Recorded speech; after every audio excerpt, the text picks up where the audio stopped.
কলঙ্কিত দেশভাগের মাধ্যমে ১৯৪৭ সালে বাংলাদেশে শুরু হয়েছিল হিন্দু নিধন। পাকিস্তানের শাসনাধীন থাকার সময়ে এই নিপীড়ন ও বৈষম্যই বাংলাদেশের স্বাধীনতাকে অনিবার্য করে তুলেছিল।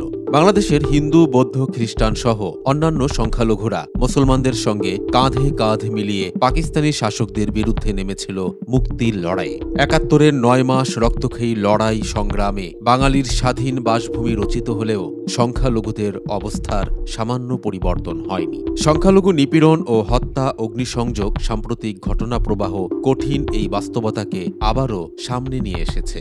সংখ্যালঘু তথা হিন্দুদের উপর নিপীড়নের সবশেষ দৃষ্টান্ত হল বাংলাদেশ সম্মিলিত সনাতনী জাগরণ জোটের মুখপাত্র ও ইসকন নেতা চিন্ময় কৃষ্ণ দাস সহ ১৬৪ জনের নাম উল্লেখ করে নতুন মামলা দায়ের।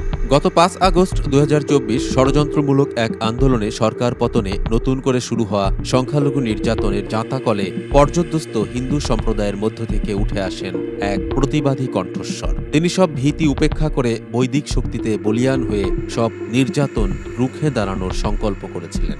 চিন্ময় ব্রহ্মচারীর আত্মবিশ্বাসী আহ্বানে সাড়া দিয়ে লাখো হিন্দুরা দেশের একাধিক স্থানে সভা করেছে। সেখানে চিন্ময় উচ্চারণ করেছেন, আমরা এই মাটির আদিম সন্তান, আমরা বাংলাদেশ ছেড়ে কোথাও যাব না। দেশের ক্রিয়াশীল সাম্প্রদায়িক গোষ্ঠী বিস্মিত হন চিন্ময় ব্রহ্মচারীর এই বক্তব্যে। সেজন্যই হয়তো তাকে আটকানোর জন্য সম্ভব সব রকমের প্রচেষ্টা জারি রেখেছে ইউনূসের সরকার।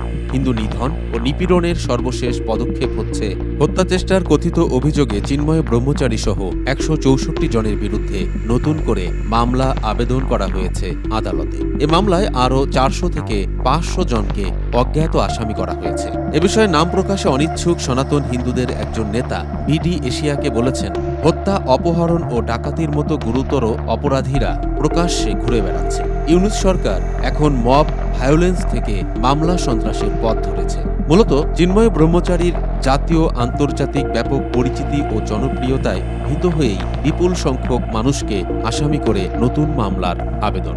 এর অন্তর্নিহিত উদ্দেশ্য হচ্ছে সনাতন হিন্দু সম্প্রদায়ের নবজাগরণকে অবদমিত করে রাখা, প্রতিবাদী কণ্ঠস্বরের গলা টিপে ধরা। তবে ইউনূসের এই অপচেষ্টার সমাপ্তি অচিরেই ঘটবে আশা করেন এই চিন্ময় অনুসারী। খবরে প্রকাশ, রোববার চট্টগ্রাম মেট্রোপলিটন ম্যাজিস্ট্রেট আবু বকর সিদ্দিকের আদালতে এনামুল হক নামে এক ব্যবসায়ী বাদী হয়ে এই মামলা আবেদন করেন।